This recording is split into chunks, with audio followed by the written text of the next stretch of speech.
آواز اور تصویر کی دنیا کے دوستوں، السلام علیکم۔ آج میں آپ کو شیخ سعدی کی ایک حکایت پیش کرنا جا رہا ہوں۔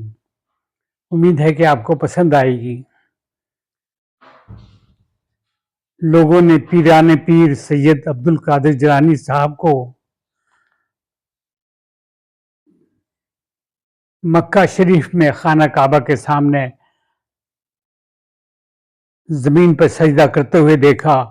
ان کے منہ پر خاک لگی ہوئی تھی اور وہ بڑے کریہ زاری کر رہے تھے، آنسو بہا رہے تھے، دکھ میں مبتلا تھے، اور وہ کہہ رہے تھے کہ یا اللہ مجھے معاف کر دیجیے گا، اے اللہ مجھے معاف کر دیجیے گا، اے اللہ مجھے بخش دیجیے گا۔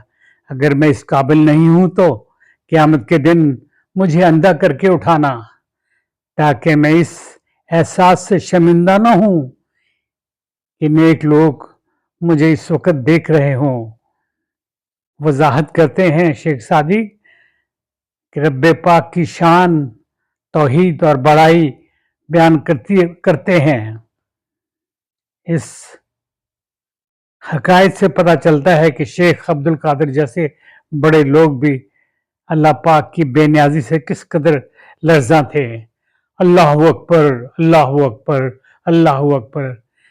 میں یہ لرننگ پلس اسکول کی طرف سے یہ حکایت پیش کر رہا تھا۔